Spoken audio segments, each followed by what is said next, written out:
자, 국민의힘에서는 이제 4강 주자가 정해졌습니다만 한덕수 대통령 권한대행의 출마설은 여전히 변수로 꼽히고 있습니다.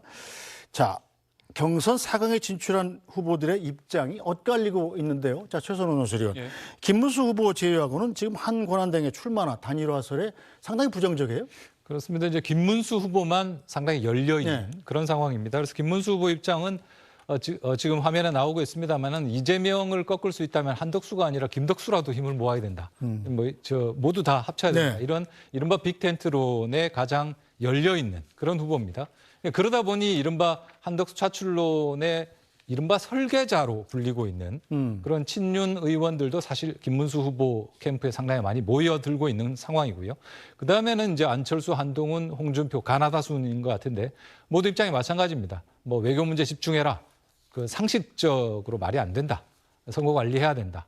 뭐 이런 형태로 나오고 있기 때문에 만약에 김문수 후보가 아닌 다른 사람이 최종 그 국민의힘 대선 경선에서 이겨서 최종 후보로 확정될 경우에는 아마 한덕수 후보 죄송합니다. 네. 한덕수 대행이 대행이죠.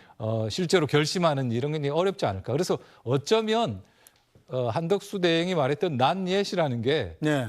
저 방금 보신 저 부분이 아직 결정이 안 돼서 저걸 보겠다라는 뜻인가? 뭐 이런 해석들도 나오고 있습니다. 네, 자, 김영태 의원. 일단 김문수 후보의 전략 가운데 하나라는 생각도 듭니다. 이 경선 과정에서 내가 1등으로 돼서 국민의힘 후보가 돼야 한덕수 대행하고 단일화를 이룰 수 있다. 이런 메시지도 들리기도 하는데요. 아무래도 그런 전략적 판단이 좀 깔려 있을 것 같습니다. 왜냐하면은 당원분들 중에도 일부는 한덕수 대행의 출마를 원하시는 당원분들이 있거든요. 이분들도 결과적으로는 이번 경선에서 한 표의 행사를 하실 텐데 이분들이 그러면 이제 김문수 후보가 당의 후보가 되어야만 한덕수 권한대행이 출마했을 때 단일화가 가능하다라는 어떤 계산을 통해서 김문수 후보를 지지하실 수도 있는 거거든요. 아마 김문수 전 장관 같은 경우는 이러한 것을 좀 염두에 두고 이런 더 적극적인 판단들을 하는 거 아닌가 생각이 좀 듭니다. 네, 자, 전혁기 의원. 일단 민주당에서는 지금 한덕수 권한대행이 침묵을 하고 있지만 상당히 좀 한덕수 권한대행의 출마를 강력히 비난하고 있는 상황 아니겠습니까? 그렇습니다. 이 김민석 최고위원 같은 경우는 뭐 이완용이라는 얘기까지 했던데, 자, 이렇게 강력히 비난한다는 것은 어떻게 보면 한덕수 대행이 이른바 보수의 후보로 나왔을 때 그만큼 위협적이다 이런 식으로 들리기도 하는데요. 전혀 위협적이지 않습니다. 그러나 기본적으로 공직자의 자세가 잘못됐다라고 하는 측면에서 비판을 하는 것입니다.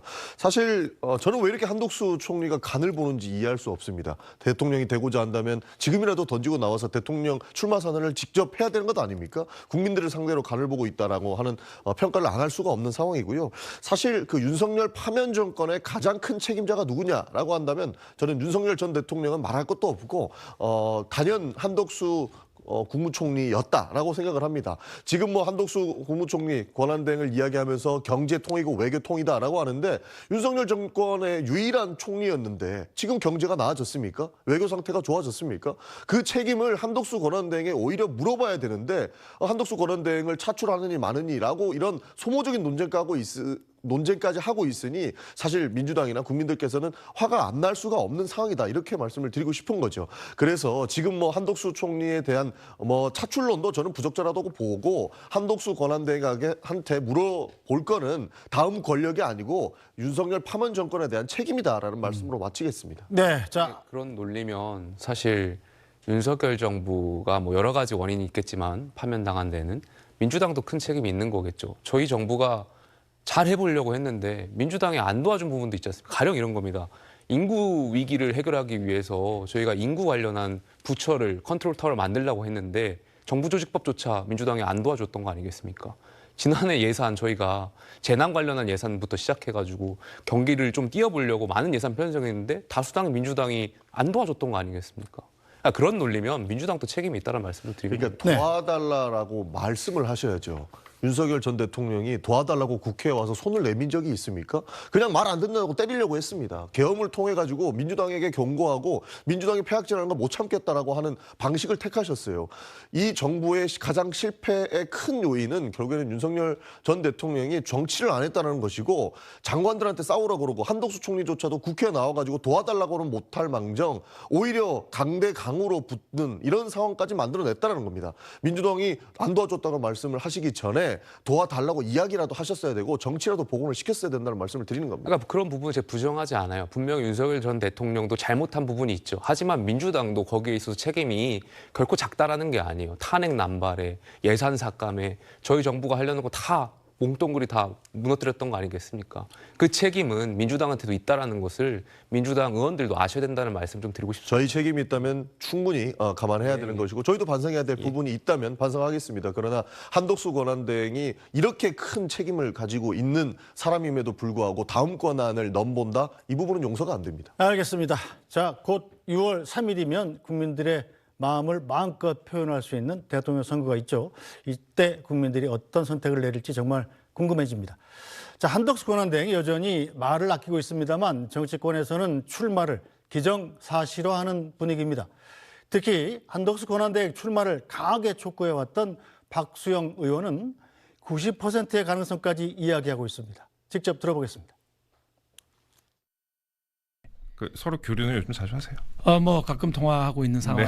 보통 성격을 봐서 안 나온다고 마음 먹으면 벌써 이미 예. 나는 관심 없다. 네. 나는 마지막까지 네. 뭐 우리 경제만 챙기다가 2월 3일 날 그만두겠다. 네. 이렇게 벌써 말씀하셨어야 되는데 그렇죠. 이미 오래 지난 시간이 돼버렸죠. 지금 확실한 답은 아직 안 주고 계십니다. 낮 예식이긴 한데 네. 90% 정도의 확률로 출마하실 것이다. 이렇게 단일화에 성공하게 되면 결국은 51대 49 약 2%포인트 정도로 이길 수가 있기 때문에 최대의 목표는 지금 이재명이 아무리 앞장서 간다 하더라도 네, 예. 보수 중도의 단일화 네. 이게 가장 중요한 이슈가 되겠습니다. 네, 자 김영태 의원 일단 한덕수 대행과 통화를 하고 있다는데 박수영 의원이 원래 한덕수 대행의 출마를 이른바 권유를 가장 많이 했었고 지금 김문수 후보 캠프로 가 있지 않습니까? 예, 예. 뭔가 이 계획에 의해서 착착 진행된다는 느낌이 드는데요. 그러니까 그 박수영 의원 같은 경우는 SNS를 통해서였나요? 그 당내에 당시 한덕수 권한대행을 지지하는 의원들하고도 이제 교류한다라는 이런 이야기들 많이 하신 바가 있고 실질적으로 또 한덕수 총리를 하실 때 또 박수영 의원 같은 경우도 이제 공무원 출신, 관료 출신이고 하다 보니까 연결고리가 많습니다. 그래서 여러 가지 이야기를 좀 하실지 않을까 생각이 들고요.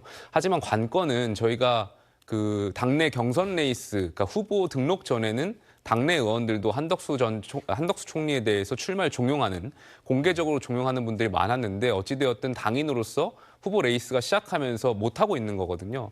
그렇다면 한덕수 권한대행이 과연 남은 기간에 자력으로 여론조사상 유의미한 수치를 받아낼 수가 있는 것인가. 가령 이제 내일부터 미국하고 관세 협상에 들어가는데 거기서 그 한덕수 권한대행이 유의미한 성적을 낼 수 있는 것인가. 그건 오로지 본인의 어떤 판단이 있을 거라고 생각되고 그것이 국민들이 아마 여론조사로 평가해 주시지 않을까 생각이 듭니다. 네, 지금 현재 국민의힘 미디어데이가 시작이 됐습니다. 자, 화면 잠깐 볼까요?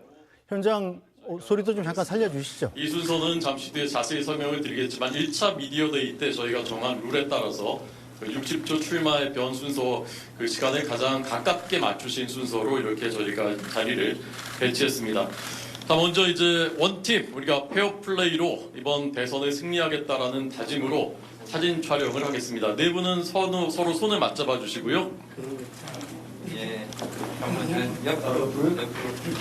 예, 예. 네, 좋습니다. 그 포즈 좋습니다. 있는 척 하세요, 그냥. 여기 없어. 있는 척 하세요. 자, 우리가 이번 전당대회 구호, 5월 3일 전당대회 구호가 함께 앞으로 다 아시죠?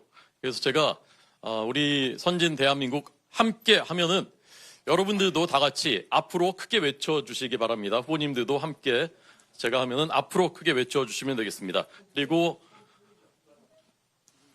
사진 촬영할 때까지, 사진 촬영하실 때까지 포즈를 같이 취해 주시기 바랍니다. 자, 21세기 선진 대한민국 함께 앞으로. 네, 박수가 있어야 좀 될 것 같습니다.